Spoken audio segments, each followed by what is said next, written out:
And today we will be discussing a lot about the recovery of the foundations of Indian knowledge system.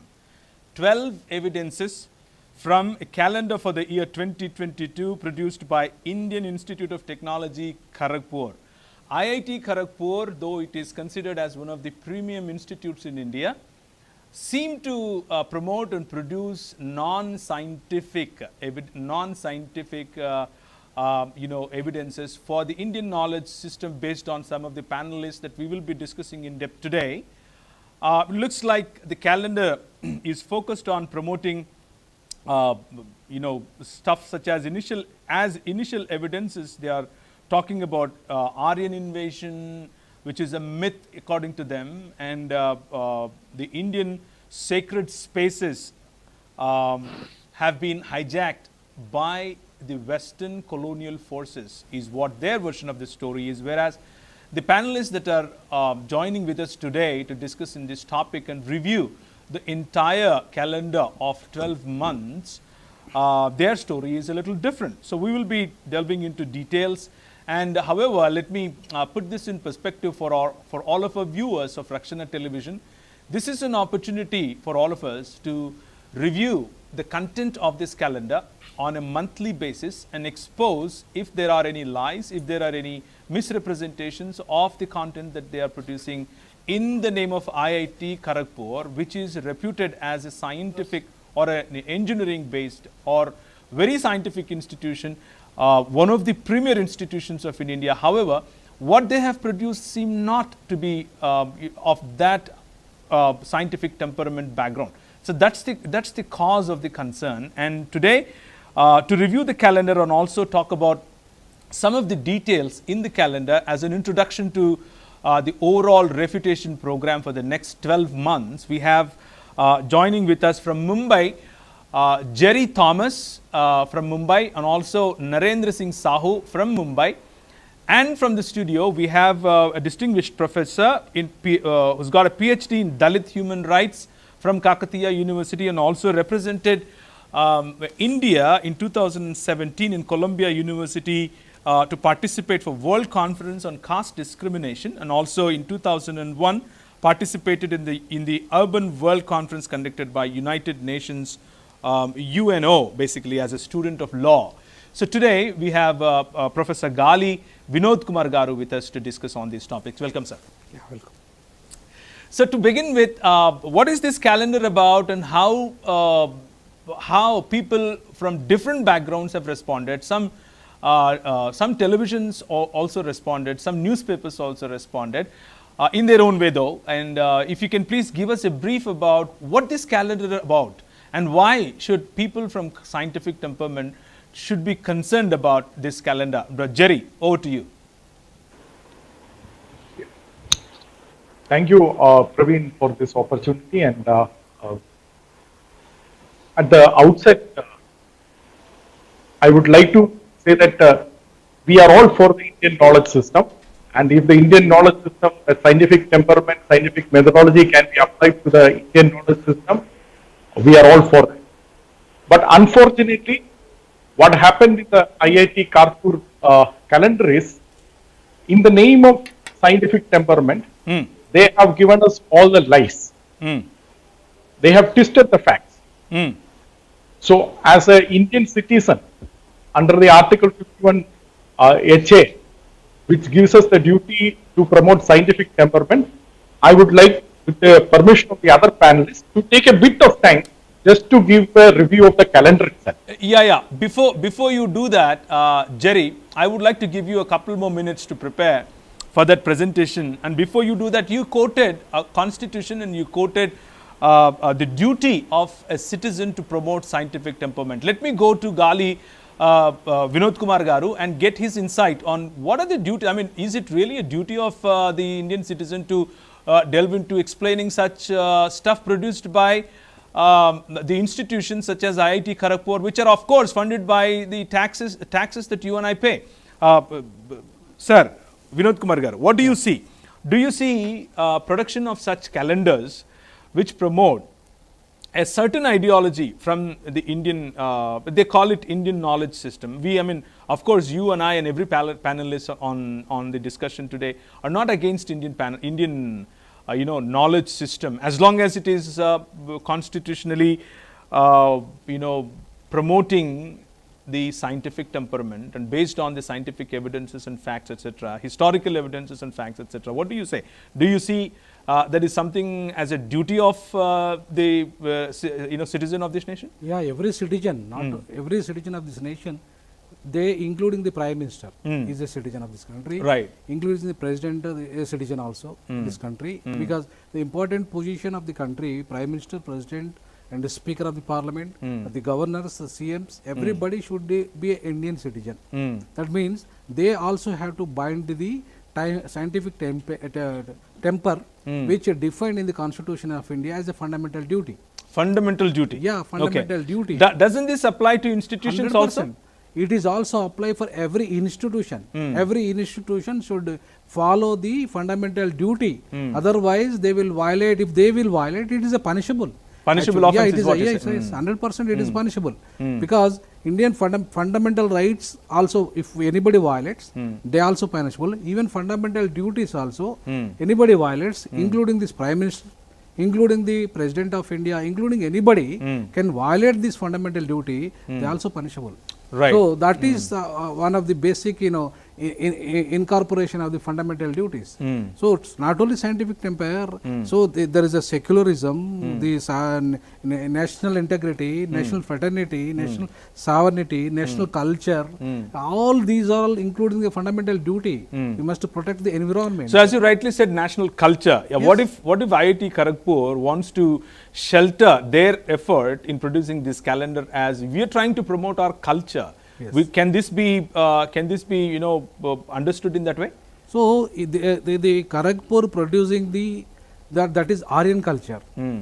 This is not Indian culture. This is not Indian knowledge system. Knowledge system. Indian knowledge system is a Dravida culture. The Dravidas are produced with the knowledge, not the Brahmins. The Brahmins are never the part of the producers. They are exploiters. So the Dravidas, the native people of this country, they produce the knowledge, native knowledge. So in the name of these Dravida community or native people, the Brahmins are occupied the knowledge. They are now dominating. They are creating myth. They are creating the Brahmanizing of Indianization. So you're directly your allegation against the IIT Kharagpur is they are 100%. promoting Brahmanism Yes, in the name of 100%. Indian knowledge system. Indianization, they are promoting Brahmanization. That is utterly wrong. Brahmins are not Hindus. The Indian people are Hindus. The Sindhu people, the people lived in the river, in the area of the river, they are the Hindus, not the Brahmins. They are Aryans. They are aliens. They are not the native people. Not from this country. So okay. they want to, yes, they these are want very to acidic statements against, against IIT Kharagpur also. 100%. The entire education system now in the hands of Brahmins only. Not only IITs, you take law, you take education, you take any educational institution, the highest body, authorities are Brahmins. Okay. So they are ruling their hegemony in education, Brahmanism in the name of Indianism. Or Okay. in the name of nationalism, but nationalism is quite different from the Brahmanism. So Brahmanism is nothing but it is a monopolism, or it is called as imperialism of the Aryan race. So the Brahmins are belong to Aryans. Okay. So that is Professor Gali Vinod Kumar Garu on his initial comments. Let me go back to Jerry once again. Jerry, over to you. What do you think? You were about to say something, and I kind of diverted the attention of audiences to Professor Gali Vinod Kumar Garu. But over to you now. Yeah, Praveen, thanks for the time. I would like to initially, if the time is there, I would like to go through the leaves of the calendar. Yes. So that if all of us are at the same page regarding that this calendar itself doesn't pass any test of scientific temperament. So I would like to share the screen, Sure. which has leaves of the calendar, Sure. and with comments. I'm not going to in-depth refutation, but our audience should know that we are doing this because we are concerned about the scientific So, temperament. so does it also mean you are planning to go into a in-depth refutation of each and every point that they are raising in the days to come? Absolutely, because the arguments are so twisted Ah. that until and unless one spend sufficient time on each of the leaves, we will not be able to say demonstrate how erroneous this entire argument. What we can do right now is at least give a taste of it. Okay. In the sense, even the first basic test, it doesn't pass. I'm surprised that a reputed institution like IIT Kanpur is producing such calendar. Right. Can I share the Sure. screen? Sure. Go ahead and share the screen. Is my screen visible? Yes, your screen is visible. Yeah. So for the sake of the audience, this entire calendar, the 12 months has been divided into 3 sets of 4 arguments. Like Jan to April, they have called it as basic pointers, where they are going to refute this Aryan Dravidian myth, as they say. And from May to August, they have supposedly given decisive set of evidences refuting it. And September to December, the last 4 months, they have supposedly educated us on why the colonial rulers forced such myths. So this you have to keep it in the background, because this is their structure that they have given in the initial leaf of the calendar itself. Now, Okay. when you go to the next page, so here you have the January leaf. January leaf, as you would see, they say that in the Tibetan side, there is a certain type of horses which are predecessor to the current domestic horse. Now, the people might wonder what is the point of bringing a horse, which is there in the Tibet right now, as part of refuting their so-called Aryan Dravidian myth. The reason is we have no evidence. As Dr. Mahadevan, who is a preeminent Indologist who is acceptable even to them, Okay. as he rightly points out, we have no evidence of horse in the Indus civilization. There is absolutely no evidence of wheeled chariot. So help me understand it a little bit. Can you go back to the previous slide that you have shown? The first thing that you are saying, or they are saying on their calendar in January 2022 is there are certain kinds of horses. Those kinds of horses are found in India before the Aryan invasion, is what they are claiming, right? In the initial reading, we might think like that, but what actually they are saying is in 2021, Okay. there are certain types of horses on the sides of Tibet, Okay. which supposedly are predecessor for the current horse in the evolutionary process. Okay. Okay. So in Tibet there are some horses which are the predecessors of the horses that we have here in India. We have everywhere in the world. Everywhere in the world. Okay. So as per the evolution, Okay. so as per the evolution, this horse should have actually lived 5 million years ago. Okay.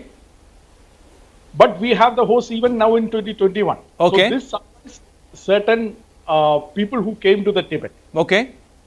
and they are connecting this, Uh-huh.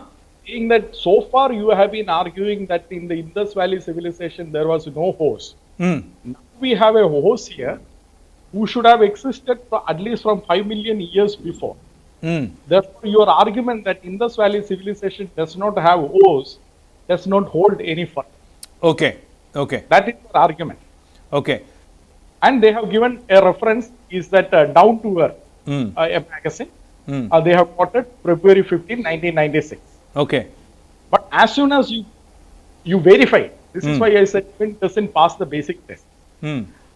It gives the background. You found it. It was Michael Pacel, and then it goes on to say, since the horse is still alive, that point, the horses is still alive. They took the blood and they sent it for genetic test of these horses. Okay. How different is from the current horses. So at that time itself, in the same magazine which they have quoted, the genetist had questioned that we should not be jumping into conclusion that this is the predecessor, because even if you leave the domestic host right now in the white forest, it can become this shape. So we have to wait for the gene test to come. And the gene test came. And the gene test came and said that there is absolutely not a single difference between the current host, in the sense the normal domestic host, and the host that is shown in the Tibet. IIT Kanpur has not seen the genetic test at all. The genetic test came almost 10 years back, 10, 15 years back. So do you see, so help us understand, help our viewers understand this a little bit better. So you are saying they have quoted a reference from a magazine, and within that magazine they have also disproved their, they have also disproved the point that IIT Kharagpur is making. They are also saying that there is no, the domestic horses that we have and the horses they are there right now, they are the same. There is no difference. They are not predecessors at all. So even in that case, they have started misrepresenting this magazine also, is what you're saying? Absolutely. In the magazine, it was just a question that we should be careful and not jumping into the conclusion. Because the test was still going on in 1996. Okay. And what happened is, the test results came. And the test results are published in this, The Last Barbarians, Michael Pissel. He is the one who found it. He published a book. Okay. And in his book, he has stated that there is absolutely no difference in the gene of the host that is found in the Tibet and the host that is otherwise we all know as the current domestic host. So IIT Kanpur has not taken into this account. See how clever they are. Wow. First of all, the argument is very convoluted, that it takes time for you to understand how a 2021 host is a proof for the Indus Valley civilization. But even when you try to understand, they have misrepresented. So this is, I will not take this much time for the next leaf, but this is how they have done it. Okay. February 2022, they have given saying that the swastika is there in the Indus Valley civilization. Therefore, it was a Hindu civilization, or it was a Vedic civilization. That is what they are saying. Swastika and cyclical time. But this Indus seal, you can in fact find it in any of the cultures, all the ancient cultures. I have just taken one. In fact, when we go into the in-depth refutation, we can actually prove it from many different ancient cultures. This is from, say, the Latin America. Okay. They also have, you check the third picture on the screen, that is a swastika. Does that mean that was a Vedic culture? It doesn't mean that. See, they are just juxtaposing two images and jumping into conclusion, which no Indologist would ever do that. See, third, they have taken, this is the third leaf of the Marx leaf of the calendar, what you see it in the screen. So you have the Buddha there, and behind the Buddha, they have placed two images from the Indus inscriptions or Indus images. And the Pashupati seal is on the, what you see on the right hand. When you look at the screen, what you see on the right hand is the Pashupati seal from the Indus. Now they are saying that Pashupati seal proves that the yoga existed at Indus Valley. Okay. Now, what kind of argument is this? Yeah. If you go to the screen, you will see another, I have taken an Egyptian scribe sitting there. Now, Egyptian scribe is also sitting just like any other person. Does that mean the Egyptian civilization now is a yogic civilization and a Vedic civilization? There can be hundreds of pictures like that. You see actually how their so-called argument comes into picture. Again, Erpil. When you come to the Erpil, their argument is some of the Indus Valley wheels had 6 parts. So they are saying the 6 parts are 6 seasons, which is there in the Hindu culture. Do you see any connection? I can actually show 6 part wheel from any part of the world. Right. There is absolutely no connection. You are putting your meaning into the text.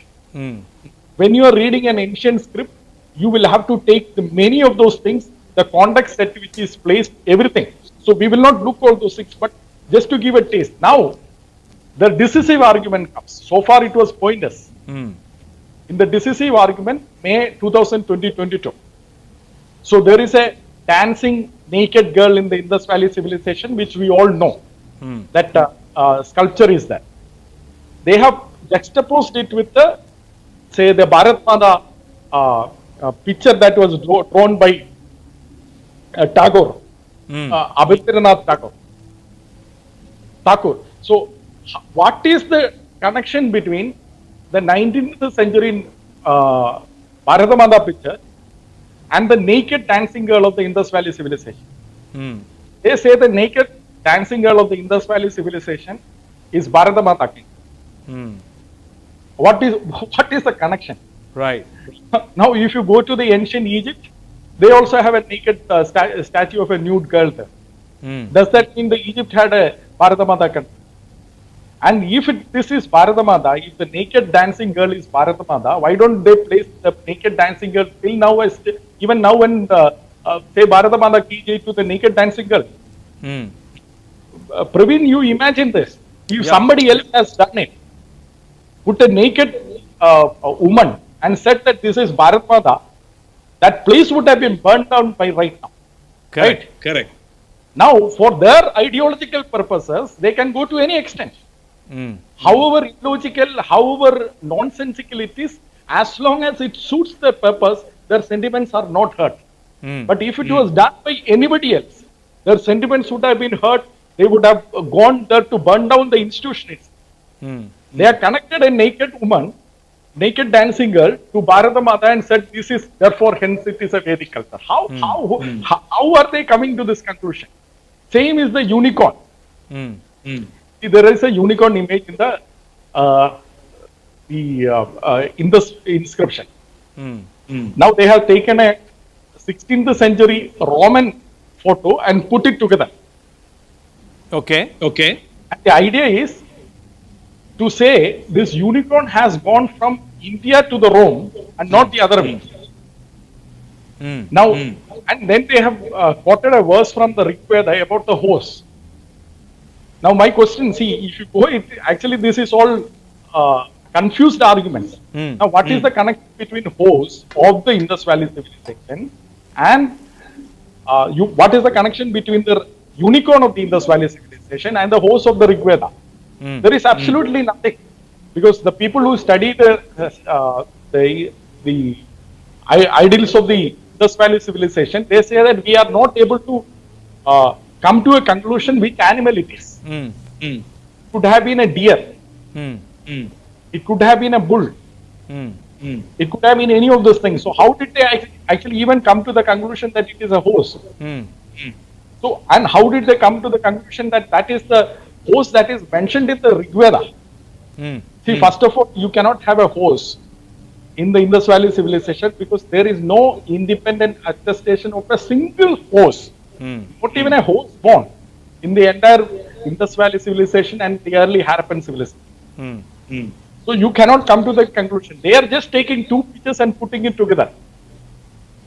Same is the case with the July 2022. I will not delineate. August 2022 again they took a seal of the Ashwins. Again, you have to keep in mind the horse is troubling them a lot. Ashwins also cannot be there in the Indus Valley civilization because Ashwins are associated with the horses. Right. Now, just because you see the twin head, all twin heads are not Ashwins. They have come to the conclusion. See, this is what they have done in the decisive arguments. We have looked at the basic pointers, decisive arguments, and now finally, why the others have forced it. So they have taken a missionary who came to India and they said, see, he has found that millions, you read that similarity between millions of words evident in Indian languages and others in the European tree of linguistics. Praveen and to the other panelists, I want to request, in any language, first of all, you will not have millions of words. For example, if you take English, you might have 5 lakhs words. Now, if you are going to find millions of similarities, that anybody who knows how many words there would be in a language, they themselves will laugh at it. It cannot be millions of similarities. There cannot be. See, but look at how they are exaggerating the thing. Mm. They say, oh, they found that they have to invent the Aryan method. Mm. Again, the connection is not clear. And then they speak the same thing in October, which I will skip. And then they come to November. And then they take Max Muller. And then they say, see, these are the people who created the Aryan method. Mm. Initially, in their calendar, they had quoted Swami Vivekananda. Mm. But when it comes to Max Muller, they forgot actually what Swami Vivekananda mentioned about Max Muller. And as all of us know, the complete works of Swami Vivekananda, volume 6, Conversations and Dialogue, Swami Vivekananda said Max Muller is the incarnation of Sayanacharya. Mm. The same incarnation of the Sayanacharya, they will throw it into the dustbin because now it doesn't suit their purpose. Look at the hypocrisy, look at how they twist the arguments and all.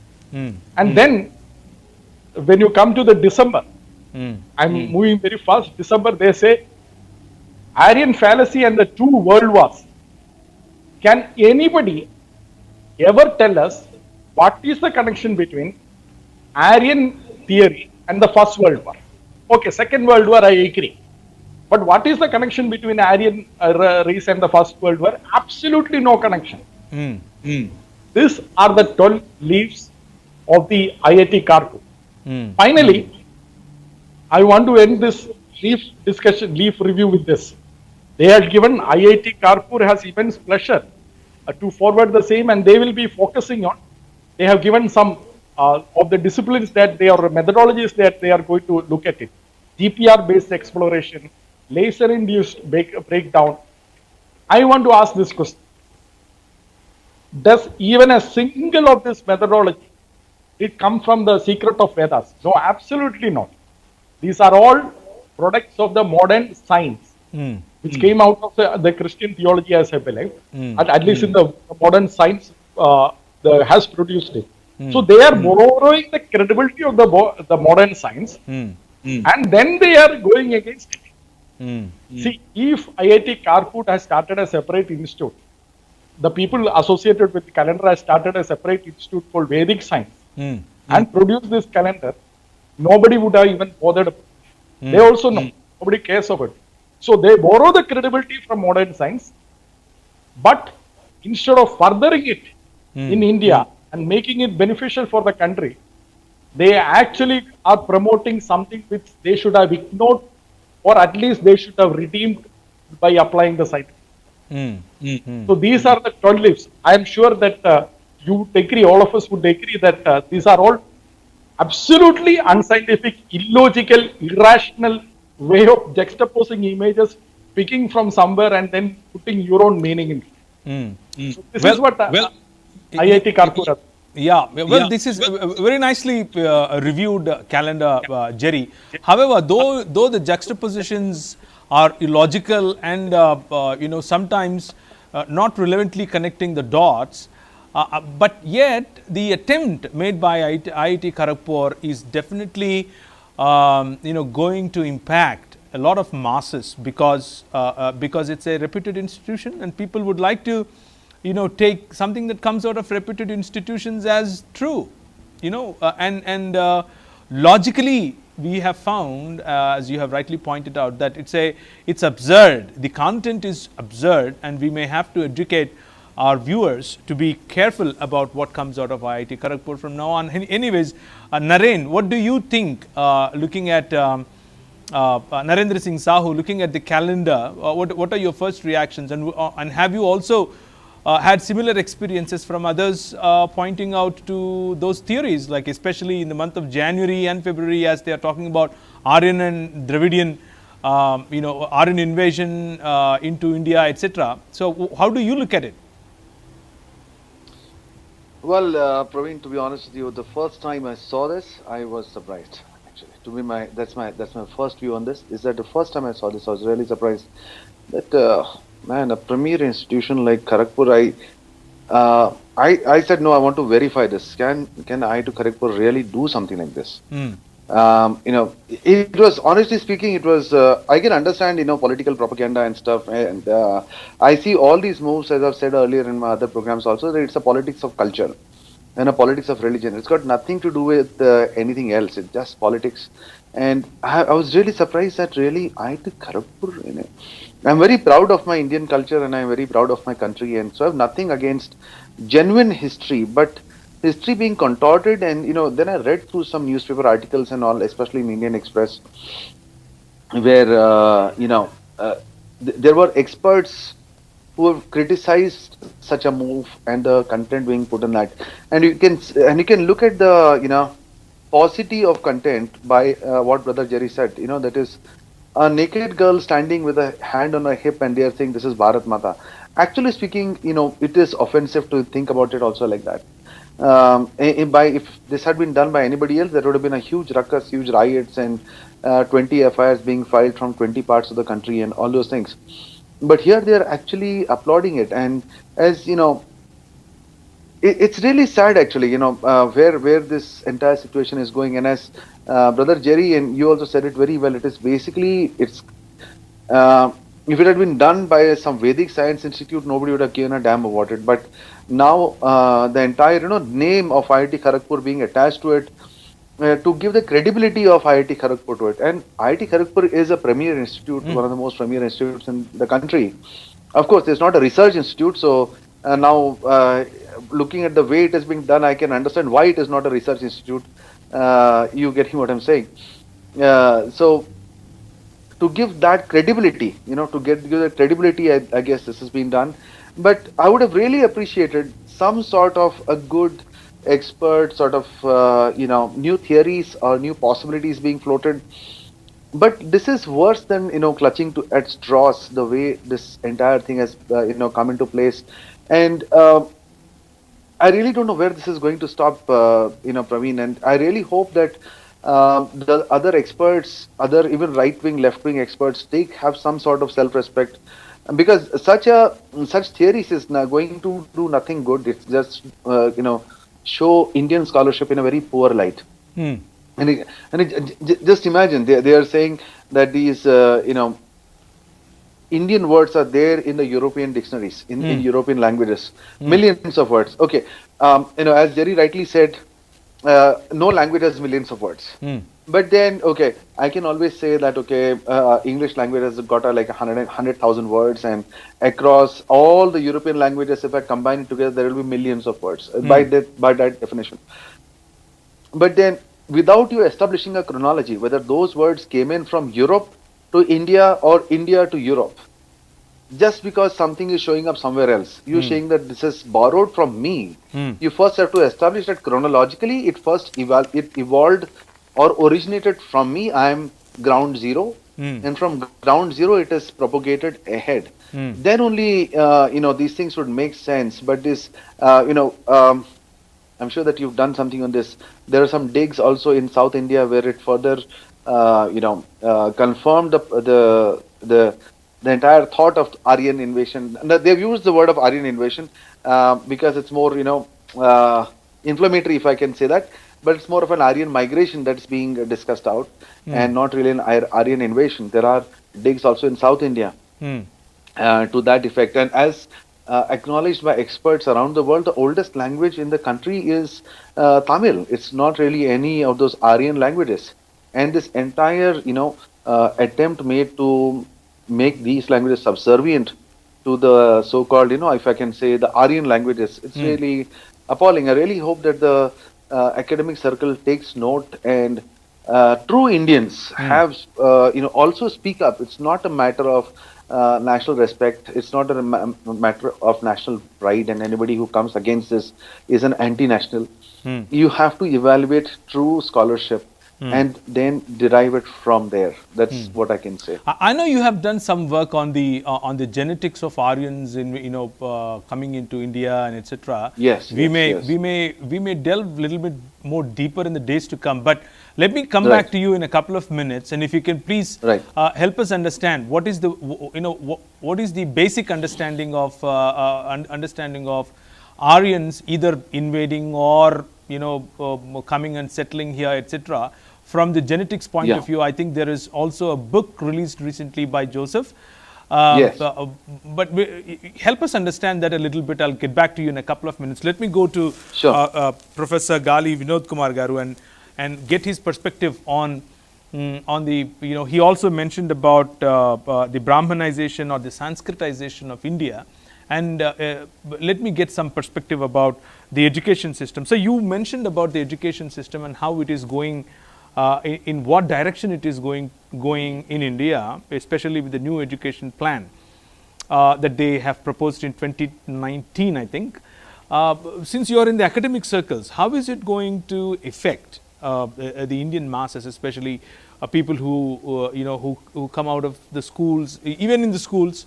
There are the textbooks that talk about Ramayana as the true history, Bharata as this, Mahabharata as this true history, and Bhagavad Gita need to be taught in every school, is what the circular is saying. My daughter goes to school and she comes home and she talks about Ramayana as if it is the true history. I mean, epic being taught as an epic is absolutely not a problem, but epic taught as a history is where the concern is. How do you look at this change in India these days? Actually, new education policy system is going to create the slaves of Brahmanism. The single word I want to say that. Why? Slaves. Why do you think so? Why? Because they are not depending upon the temper of science. The temperament of science, it can the science is the only the which can save the world, not the fictions. Though now the entire Indian knowledge, in the name of Indian knowledge, the fiction stories, whatever the epics are there, they are telling that Ram, Bhagavad Gita, this, that story, these are all real facts. In the faith of the people of India, the Rama temple was built. So the judgment, the judges, so-called judges are given the judgment basing on the faith. You can't imagine that judgment should be based on the evidence, but judgments are based on the faith. So faith is it is a fiction. It is not reality. But even the judges are also giving judgments on the faith. So that is against of the constitution and the law. Actually, what happened in Ayodhya case? If you see the Ayodhya case, see, totally it is a blind faith. They have given the judgment in favor of the Hindus. So that is absolutely wrong, against of the constitution and the law, the IPC. So that's what, though that means the entire judiciary is Brahmanized. Most of the Brahmins are there in the 80s. Still till the date, the entire judiciary system, executive system, education system, all the system of administration of justice are controlled by the Brahmins. So these they want to make it as a Brahman, the Brahmin ideological hegemony in the name of Indianization or in the name of Hinduization. So that is the one of the danger you can find out in the new education policy. But Professor Saab, we should all realize, I think, that no matter how much we speak from here, from a platform like this, maybe a few thousands may listen to it and they say, okay, this is what is happening in India. As a current affair, they might just, go from there. But these policies are made from the government of India. These policies are made institutionally. These policies are implemented in India institutionally, politically, and also the governance side and the human education system side, or HRD side. These things are brought into the place, and these are kind of pushed into the system, education system. So do you see a way that since you come from education background as well, how are the institutions, for example, Usmania University or Kakatiya University, Hyderabad Central University, JNTU, Jawaharlal Nehru Technical University, how are they going to assimilate this information into their system? Do you think they'll be happy with this? In the name of skilling, in the name of skill development, they are including in the name of skill development. They are making this child as a slave for Brahminical capitalist. The Brahminical capitalist, the Brahmanism mixed with the capitalism. So both are enemies for the nation. So one is Brahmanism, one is capitalism. So So they are anti-constitutional. Both are mixed now in the name of new education policy. The new education policy is creating the both which are enemies in the name of the new education policy. They And introducing- do you see this calendar correlating to that Yeah, 100%, 100%. Because if you see the calendar, the Aryan invasion is myth. So what about the genetic science, the DNA? CCMB clearly mentioned, they clearly given the report, whatever the Rocky Gard, DNA report says about the, the Aryans, the Brahmins DNA is not at all there. In India, so only the 98% there are Dravidian DNA is there in India. That means Brahmins are migrant, they are not natives. If the Brahmins are migrants, how can they claim as a natives of Hindus? So Hindus are natives, Brahmins are not Hindus. They are the Vaidikas, their religion is Vedic religion, their life is Vedic life, they are not an Indian life.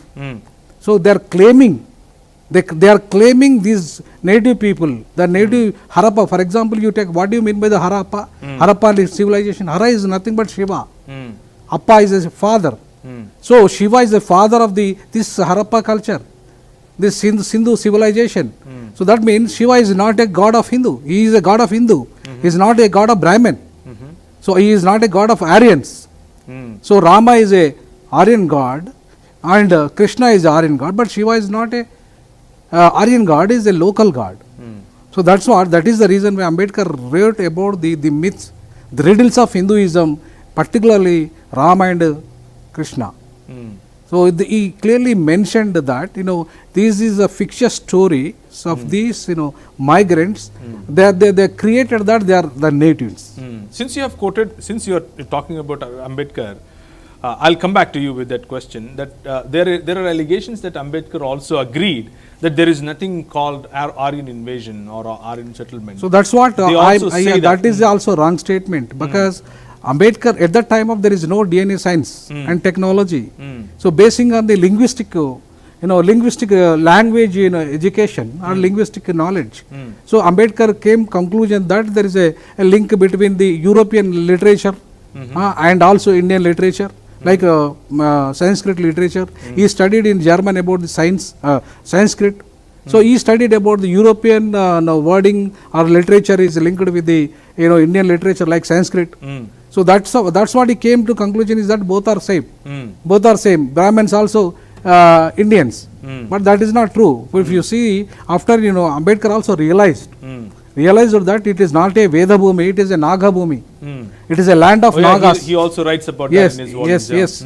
He realized that and he wrote also. That's what he has taken Buddhism in the name of Naga's land.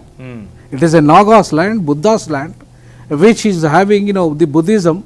The Buddhism is a local God has created some localized knowledge.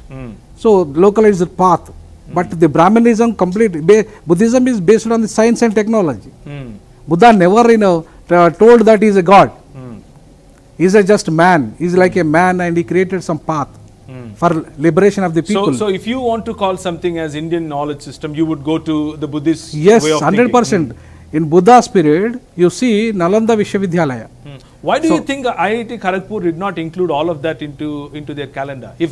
Since everybody, including them, might accept that Buddha is from India and Buddha is the original production of India, and his knowledge went from India to every other nation, at least in Asia. Asian countries. Yeah, all the Asian countries. Then why do you think that it is not included in this calendar? Because Brahmanism always created the myth, always created the blind, the fictions. So these stories, they want to root out the Buddhism from Indian society to establish Brahmanism as a native religion or native rulers.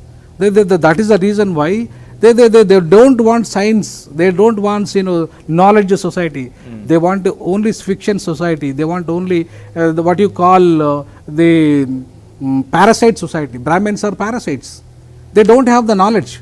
Really, I am talking about the Brahmins. Why there is repeated, world repeated university, they are not created since 75 years. They are ruling this country. Why there is no reputed university at world level, top level, till the date? Why, how the Kharagpur IIT, or you take any IIT from India, so most of the Indian IITs are, they are becoming agraharas of Brahmins. They never depend upon the science and technology. If they depend upon the science and technology like Ashoka period, definitely we will lead entire world.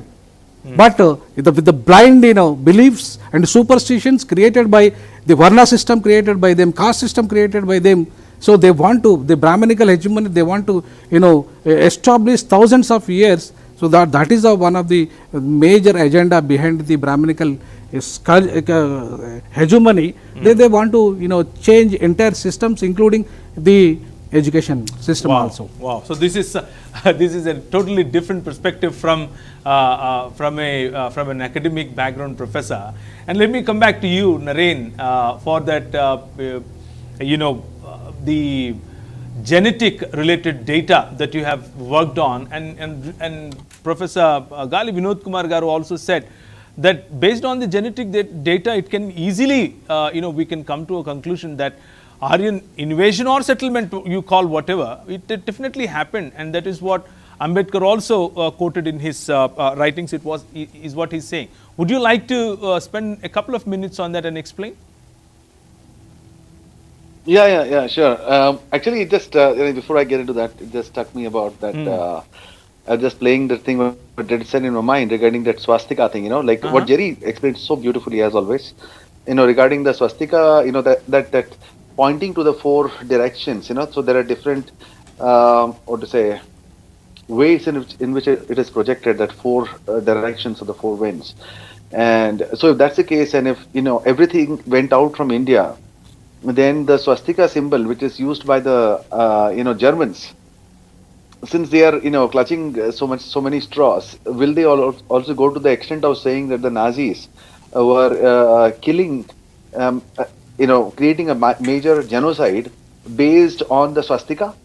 So here, I read just a few days back, again the same propagandist coming up with a new theory that the swastika, it's not the swastika used by the Germans is not the actual swastika, but it is something like a twisted cross. You take a cross and twist at each end.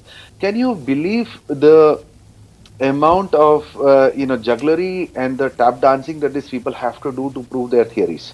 Because see, this is more like a two-edged sword. You carry something so far, then everything can just fall in your direction.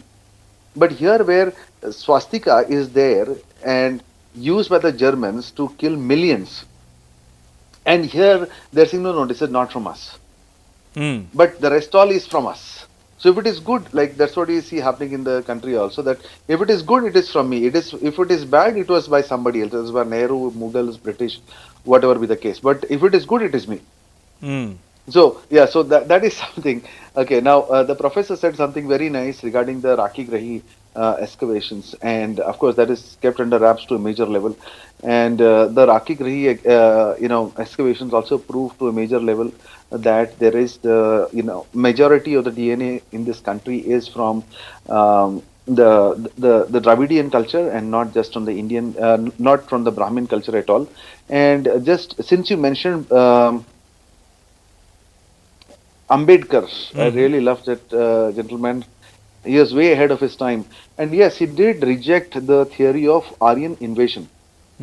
But let me just read one part of what he said in his book, Who Are the Untouchables, Part 3, Chapter 7. And he says, I'm quoting, okay, I'm not just paraphrasing, I'm reading. The third thing to remember is that Tamil or Dravida was not merely the languages of South India, but before the Aryans came. Let me repeat that point. Tamil or Dravida was not merely the language of South India, but before the Aryans came, it was the language of the whole of India, and was spoken from Kashmir to Cameroon. So, like literally from Kashmir till Kanyakumari. That's what he's saying. Now, if you look at the words before the Aryans came, it begs the question: from where? Right. So, I too to give due respect to Baba Saheb. He was always reading, upgrading himself. So he was always ready to change his views based on the upgraded knowledge that was received. And then he goes on to say I'm again reading. In fact, it was the language of the Nagas throughout India. Again, the respected professor mentioned that point about the Nagas. And he says next, that is, Ambedkar says next, the next thing to note is a contact between the Aryan and the Nagas and the effect it produced on the Nagas and their languages. Strange as it may appear, the effect of this contact on the Nagas of North India, look at this, was quite different from the effect it produced on the Nagas of South India. So, it was not like Aryans in the north and Nagas in the south. Nagas was there across India. But the Nagas in North India absorbed the Aryan culture. So, just to read ahead, I'm reading, okay? The Nagas in North India gave up Tamil, which was their mother tongue, and adopted Sanskrit in its place. The Nagas in South India retained Tamil as their mother tongue and did not adopt Sanskrit, the language of the Aryans. This is Baba Saheb, the respected Baba Saheb himself. And if you look at it, it really points in the direction that even Baba Saheb agreed with the concept of Aryan migration, if not the invasion part, and how the hegemony that the professor also mentioned some time back absorbed the culture of the South, the Nagas who are there in North India to create a new culture, and then the South India. That is where, I've said this earlier, I'm saying it again, is that as a child, because my mother is from South India and I'm born and brought up in India, in Bombay, I used to get very surprised if we go towards Delhi, in Rajasthan, Gujarat, that's the northern parts of India, and you look at the way they're writing, their calligraphy, if I can say that, the way they write, and their temples, they're all, more or less similar. Their gods, their languages, the hymns. But the moment you enter South, the entire thing changes. The entire thing changes. So the way the architecture of the temples, their gods, their holy books, everything is different. Everything is different. I used to wonder. I never got any answers because nobody talks about these things. So this thing was there, and if you look at it, a very stark thing. In South India, the priests wear black, and in the North India, white is considered as holy and pure. So anyway, this is from what Baba Saheb Ambedkar said. Now coming next to of course, there is a Saraswati River argument also, but I'll leave that to Jerry, our expert, to speak on that. And okay, so I would encourage our viewers to just do a brief, just a search on Aryan debate genetics, or do a search on Aryan migration genetics, something like that. You'll get a ton of information. Now, I'm just reading something which is like a 2017 article in the Hindu, and here there is, it was written by Tony Joseph, who describes himself as an atheist who likes Buddha. He was the former editor of Business World. So he says earlier there was an argument that there was no major gene flow from outside to India in the last 12,500 years because of something called as a mitochondrial DNA, or the maternal DNA, MT, because that DNA comes from the mother, shows no sign of it. And then he says that this argument was found faulty because when it was shown that the Y DNA, the Y chromosome, which comes from the father, which makes a boy, did indeed show major gene flow from outside into India in the last 4,000 to 4,500 years, especially something called as the R1A DNA, which now is 17.5% of the Indian male lineage. So now, then the question comes as to why is it that the mitochondrial DNA in the last 12,500 years showed hardly any deviation? Because the mtDNA, or the mitochondrial DNA, as I said earlier, also comes from the maternal side. And the Bronze Age migrations, especially from the Iranian side and the European side, they are more sex biased. So the people who are migrating are basically guys, the males, not the women. So when they would come here and they would populate and they would have relations, and the children which would be born, obviously they would not be having the mitochondrial DNA from outside of India, but they would have the mitochondrial DNA from inside of India, because the mother is the same. But then if you compare that to the Y DNA, that would be a deviation in that, because the Y DNA comes from the father. So since the Y DNA is from outside of India, that is why 17.5% or the population of the Indian male lineage has that R1A chromosome, which is not from India. So the genetics, you cannot disprove genetics. It's hardcore facts. So, and that is where, and a couple of more things. And, Yeah. and it is a scientific methodology that Exactly. you know that these scientific methodologies are employed by the scientists to come to that conclusion. And since the book is produced by Tony Joseph and Hindu and Hindustan Times and Times of India, lots of other papers and televisions have also populated this news. But after that, is there any, apart from this calendar though, is there any refutation that you have seen, credible refutation, an Not informative really, not refutation? really. Not really, because see, there is this paper from a genetic chronology of the Indian subcontinent points to heavily sex-biased dispersal. This was made by 16 scientists led by Professor Martin P. Richards of the University of Huddersfield, UK, and they concluded, and I quote, genetic influx from Central Asia in the Bronze Age was strongly male-driven, consistent with a patriarchal, patrilocal, and patrilineal social structure attributed to the inferred pastoralist early Indo-European society. This was part of a much wider process of Indo-European expansion with an ultimate source in the Pontic-Caspian region, which is out of India, more towards Iran. Yeah, side, that's Kazakhstan, Caspian Yes, region. yes. Yeah, Kazakhstan, Turkmenistan, Uzbekistan. Yeah. Yeah, the Far East, if I Central can call Asia, it in that yeah. way. Yeah, Central Asia, yeah, which carried closely related Y chromosome lineages across a vast swathe of Eurasia between 5,000 and 3,500 years old. And this is precisely what the genetic data also points at. And Praveen, I would like to bring your notice to one thing which I always used to feel very bothered as to why this debate is even required. Because no country, Praveen, you have traveled the world more than I have, and there are the entire Australia is a migrated colony. Right. The entire US, Correct. the number one country in the world, is a migrated country. The whole North America, Canada, in fact. Yeah. the whole North America, even South America. Yeah, for that even matter. South America for that So matter. you go up to Canada, it is nobody debates all these things. Nobody debates. Then why are we so bothered about this? Because they want to show the whole thing is not your scientific achievements or not how you've contributed to the world. It's not how you have reduced poverty. It's not how you have reduced infant deaths, or if you're not how you have reduced caste-based divisions. No, nothing. There is no focus on that. They want to show that we are the purest. See this whole casteist mentality that is there. We are pure strain and you are diluted strain. It is that one-upmanship which has got nothing to do with human progression. It is basically trying to show that we are ultimate. That same, if I can draw a parallel, Praveen, between this mentality and what was there you see in German, which is where they try to show a superiority of the Aryan race. And that is precisely what they're trying to show, that we are undiluted and we are superior and we are the mother, we are mother of all science, mother of all mathematics, mother of all religions, mother of all languages. Yeah, on that Why? note, let me read what they have published in the calendar, and maybe what you're saying actually makes sense, because this is exactly what they are saying in the calendar. They say, I'm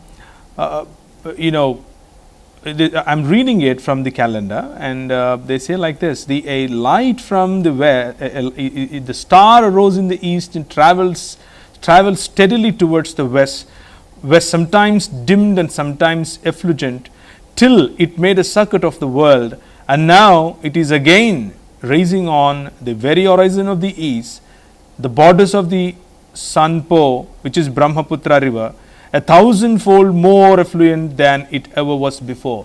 So basically, the effort is to make what India today is 1,000-fold better, 1,000-fold affluent than what it was before, or what it taught the world. So Jerry, what do you think? What are the motives behind such quotations from Swami Vivekananda in 19th September 1893? That's exactly when he spoke these words. And now in the calendar they have published it, and they wanted to prove that is it a problem for us to be more straightforward with you? Why should any Indian be bothered, or, when such scientists are coming together and putting up a calendar and trying to come up with some content, some information that can actually boost the morale of Indians by saying that, we have given this world so much, we have given light to this world, and if that is true, why should we be bothered about it? So, Praveen, rhetoric doesn't bake cake anymore. Okay. So, you will have to follow the scientific methodology to improve the country. Okay. So, the West developed because they followed the experimental science. Nothing else. Innovation, experimental science, and the values that the Christianity has given. So, if any country practices it, those countries will progress. If any country doesn't practice it, those countries will not progress, including China. For example, China is now in a middle income trap. If it has to develop, it has to be free. So there are basic ingredients that are given for every society. So I am concerned about this calendar because it is not about you and me, or it is not about Christians, Hindus, or Muslims, or anything. It is about each of us, our children. It is about our future. This has nothing. The calendar produced by IIT Kanpur is an antithesis of modern science. Okay. They begin the leaf, secrets of Vedas. Tell me what is there in the secrets of Vedas. I am ready to debate with any of those people. What is there in the secret of Vedas? There is absolutely nothing. So the entire modern science began by rejecting this methodology. For example, even in the Greece, Rome, or China, all of them followed the same methodology that all the knowledge is there in the text. But in the Middle Ages, the Christianity came and explicitly rejected it and said, God gave us the wisdom. God did not give all the knowledge in a book. God asked Adam to name the animal. So it is up to us to observe and experiment. Now, the points that I am mentioning are well researched by Peter Harrison, who is the Oxford University historian, as well as Michael Kant, and all of them are secular historians. All of them have come out with the books. Now, those experimental science, though it came out of the Christianity, anybody can practice. A Muslim can practice, a Hindu can practice, a Buddhist can practice. If you practice it, you will progress. Whereas IIT Kanpur, on the first leaf itself, they are taking us backward. For example, when you have corona, why don't you go to the Vedas and find me a medicine out of the Vedas? You will not, right? You will come back to the experimental science, right? So by trumpeting on the so-called wisdom of the Vedas, which is not there, you are actually giving a wrong picture to the people. We don't need this kind of rhetoric to boost. The real development in India will come when we follow the freedom, equality, the scientific temperament, all those things. Japan developed, South Korea developed, and Japan is not a Christian country. Japan has copied the values and they developed. India, I want India to be a superpower. That is my concern. I want the next generation to enjoy.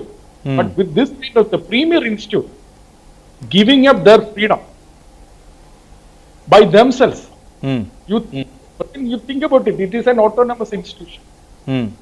Why are we giving autonomous institutions without government interference? To pursue the science, right? Right. This came in the Nalanda University was there, Takshashila was there, but none of them were autonomous.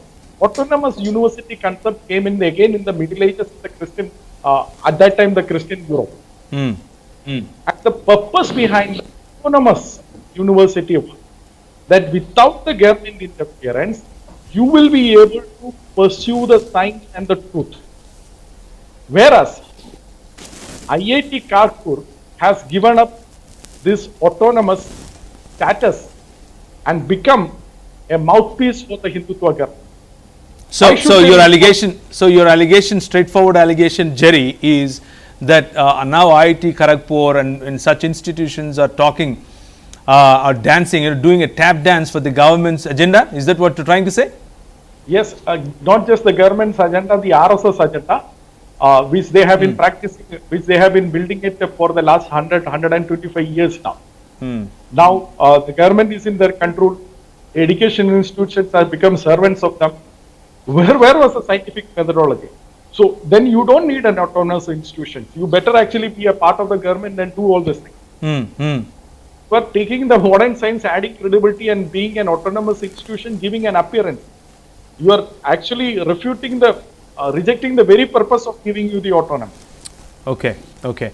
Right, thank you very much for those for those comments. And let me go to Professor Gali Vinod Kumar Garu for his final comments. Yes, sir. Yeah, actually now all the central university, previously it is central university, before Congress government it is the central universities are the Agraharas. Now the entire state universities also became the Agraharas Brahmanism. How?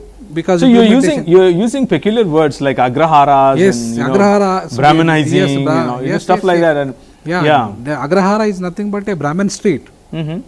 Right, yeah. Brahmin street. Yeah, yeah. Now they are becoming Brahmin streets. Or no, because the Brahmanism is manipulating entire the things, including education policy. So previously it is Congress, during the Congress period, only the central universities are Agraharas. Now the state universities also become Agraharas of the Brahmins. What do you think is the solution? Because the solution is that the education is a state part. Actually, it is the state list previously. The central government, in 1976, in the amendment, 42nd Amendment Constitution, they changed it into concurrent list. Because now the concept of the United States of India, actually, if you read the 1919 Act and even the 1935 Act also, you can find out the United States of India, not the Union of India. So Union of India is the one of the concept which the Brahmins wanted to capture the entire India in the name of the Union government.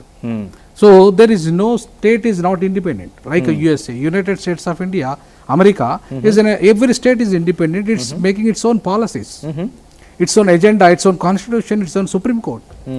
But in India, there is no independence of the states. There is no, at least state doesn't have the power, at least education policy, at least employment policy, health policy. They should depend in the name of the, now one nation theory. Now one nation theory, one GST, one education policy, one ration card. These are the one party ruling. Ultimately they want to rule Go one there. party. That is Hindu party, that is a BJP party.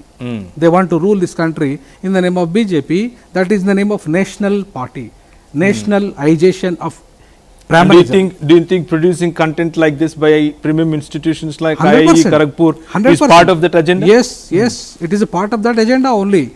Because now new education policy, what is a part of why new education policy is implementing all the states with the compulsion, except the Tamil Nadu.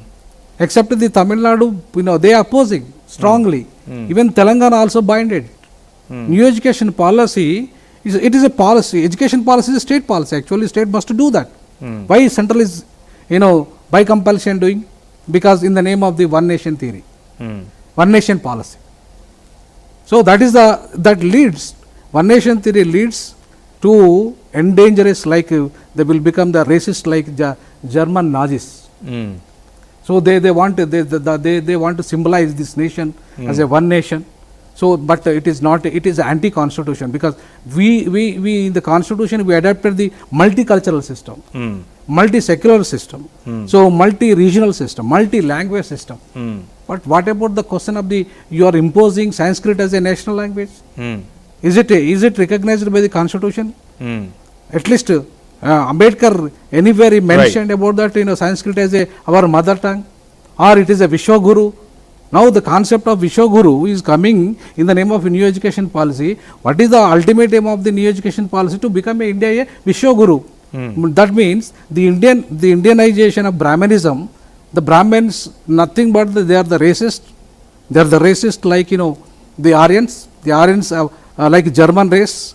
The racist, white racist. This concept North India is nothing but a vice racist concept, like, North America you take, North India you take, Australia you take, North China you take, anywhere the North concept are dominating the racist concept. The North India also dominating the racist concept in the name of the one nation theory. Now Gemelli elections are coming.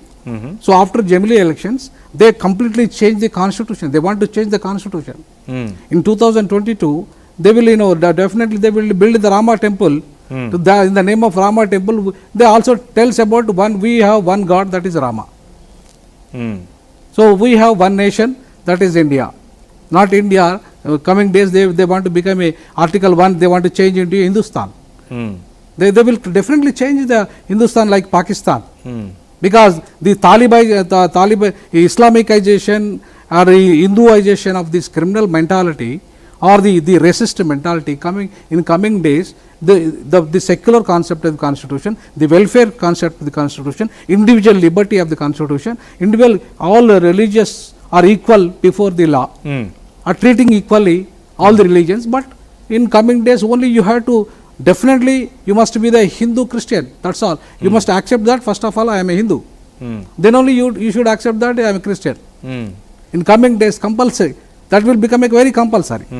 Because definitely they want to become Hinduization of the this Indianization, or it is nothing but Brahmanization. Okay, it is okay, Hinduization it is okay, Indianization it is okay, but Brahmanization in the name of the Hinduization, in the name of the Indianization, they are implementing all the cultural, educational and the social political, the hegemony of the Vedic culture. So Vedas are only the holiest scripts, the holiest, the culture, Vedic culture is the holiest culture. It will become, the Vishwa Gurus are becoming this culture only. That means the education policy will create the Vishwa Gurus. We created mathematics, we created science, we created technology, we created plastic surgery. This is what they're Yes, trying to propagate. yes. Though they didn't do it. Yes, they are doing that same. For example, if you take Vinayaka, Vinayaka, what do you call Vinayaka Chauthi? So Vinayaka, Lord Vinayaka, they are telling that Shiva he done plastic surgery to God Vinayaka, Lord Vinayaka. So likewise, Pushpaka Vimana, they are telling that we invented Pushpaka Vimana at the time of the Ravana. Rama invented, Rama's time, Ravana invented the Pushpaka Vimana. Pushpaka Vimana is nothing but to be invented the planes previously, thousands of years ago. Like that they are claiming. They are claiming that we are Vishwa Gurus for all technologies. All technologies are there in the Vedas. But why you are behind in science, producing the knowledge? Why you are behind with the Singapore at least? Why you are behind at least Pakistan, Afghanistan, Nepal? So you are behind all these small countries, like those are dependent upon India. How the India will become a Vishwa Guru without the basic knowledge, basic technology, all the indigenous knowledge? They are claiming that all the Bahujans, SC/ST, BCs are producing the knowledge.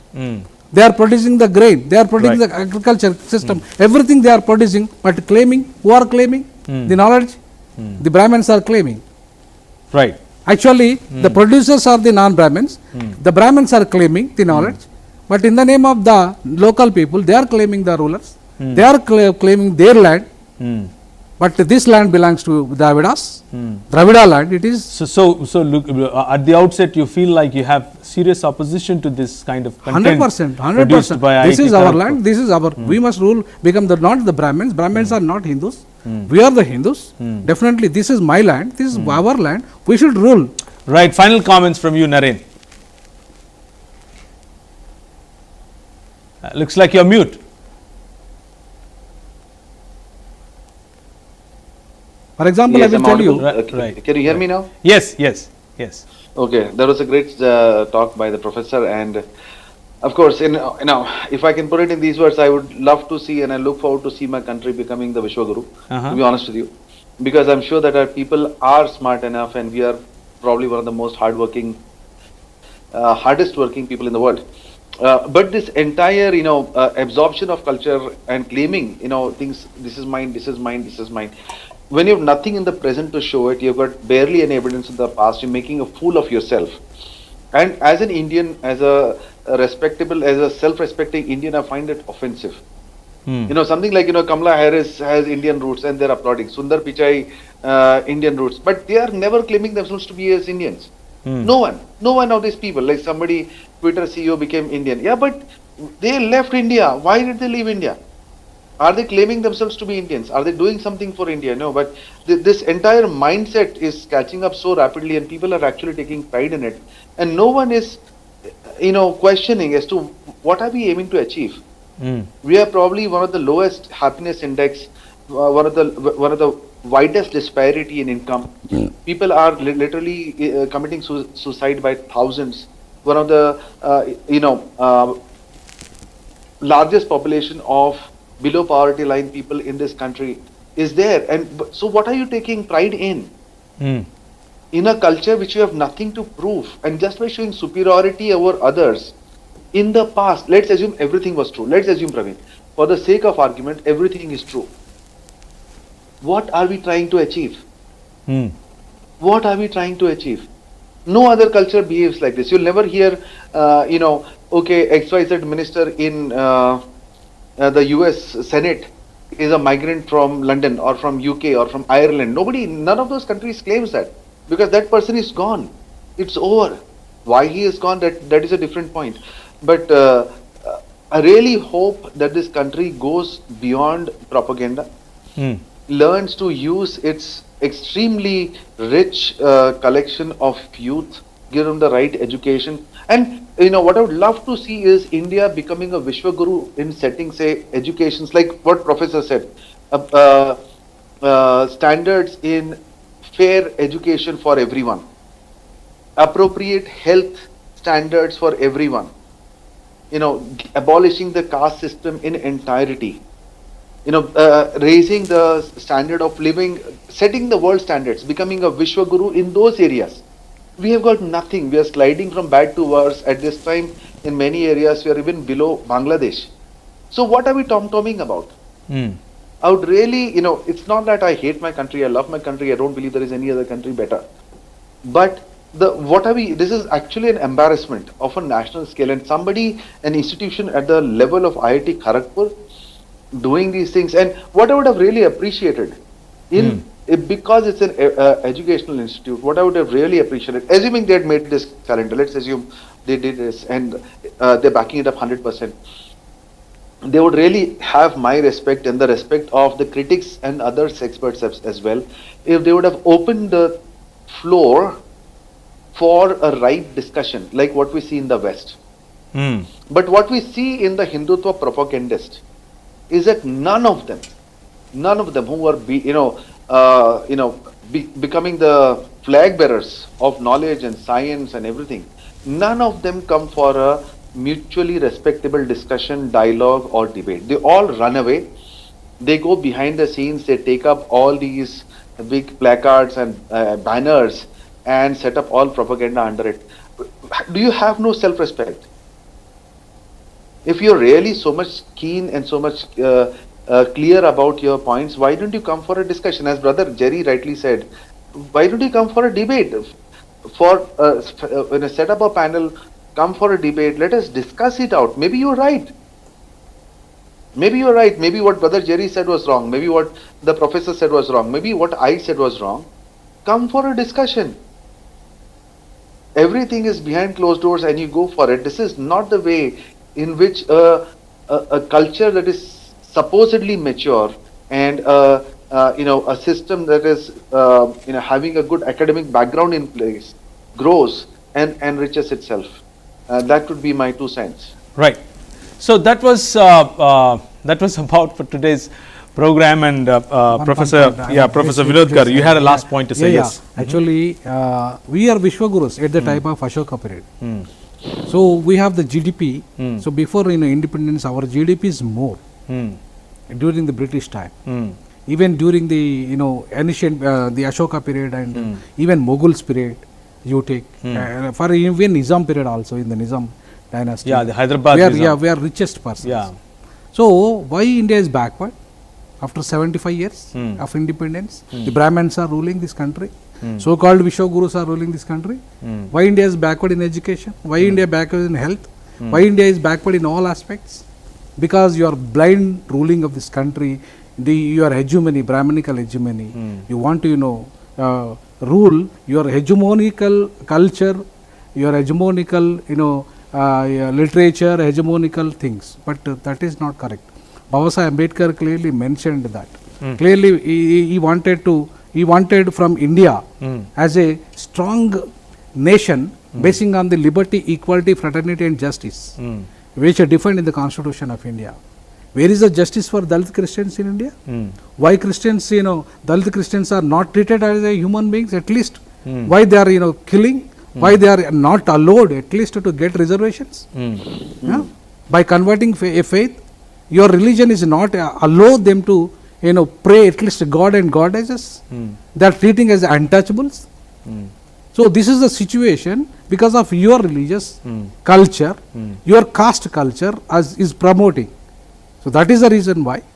So in India, Baba Saheb Ambedkar wanted the casteless society. Baba Saheb Ambedkar wanted the superstitious less society. Baba Saheb Ambedkar wanted a scientific temper society. Baba Saheb Ambedkar wanted the education for liberation of individuals, liberation of the society. That is the essence of education. Right. He wanted that type of education system, not a new education policy to become an Indian citizens as slaves for the Brahminical corporate sector. Right. So that is ultimately from Baba Saheb Ambedkar. He stated clearly that two enemies are for this nation. One is Brahminism, one is capitalism. So in the name of new education policy, like the Kharagpur or whatever the Agraharas of Brahmins, they wanted to create the Brahminical hegemonic India, and one thing, the other thing is capitalistic hegemonic India. In the name of the upper caste landlords, they want to depress and suppress this Bahujan Samaj. So that is the reason why ultimately my final verdict is that definitely we must oppose the Brahmanism, we must oppose the casteism, we must oppose the religious fundamentalism. So whatever the Constitution says about the liberty, equality, fraternity and justice is the ultimate, and the secularism is the ultimate. The constitutional aims and objectives are ultimate. The Constitution is supreme, not the religion is supreme, not the Prime Minister is supreme, not the one nation theory is supreme. The constitutional principles only supreme. That we must educate. Right. So the constitutional principles are actually on toss by the efforts of Indian Institute of Technology, Kharagpur, is what Dr. Gali Vinod Kumar Garu, a professor, is trying to say, and this calendar was dedicated to the Center of Excellence for Indian Knowledge System, IKS is what they call it, and it is the advisory team consists of Professor Virendra Kumar Tiwari, Professor Amitabh Ghosh, MD Srinivas, Sanjeev Sanyal, Anil D. Sahasrabuddhe, Clemency Montiel, which is a professor of mathematics, and Professor V. Desai, Professor Somesh Kumar, etc., Subramaniam and K. Dubey. So it's too many renowned professors as the advisory board, and even after that, the calendar is actually going through a lot of criticism, and the days to come, in the weeks to come, we will be taking deeper dive into every month of the calendar. For example, this month we will be spending some time again, a couple of episodes at least, on the month of January, which talks about India's sacred space and the arguments that the calendar is trying to present. And if there is a website that this calendar cites to, we will go there and we'll try to connect with the professors and the advisory board and try to get more information and more evidences that if they have to present for the Indian citizens. Also, if you out of the viewers, if you know anybody from the IIT Kharagpur, the panelists or people who contributed to this calendar, you can always refer them to us so that we can contact and invite them for a meaningful discussion where we can always get enlightened, get more education, get more information on why and how they could arrive at these conclusions, what they are presenting in the calendar. So that will be our agenda for the next one full year. In 2022, Rakshana Television will be engaging in a discussion with this calendar and trying to bring the truths from actual history, actual science, and a lot of panelists from different walks of life and different universities of India will be participating in these discussions. And please be watching, and please continue to pray, continue to support our efforts, as this effort is a result of contributions that you all make and the prayers that you all make. Thank you very much for watching, and until the next time we meet in Eye Opener, be safe, be healthy, wear masks, and be aware of the trends that are happening, especially with the surge in coronavirus with the Omicron's advent these days. Thank you very much. Bye. Thank you, sir.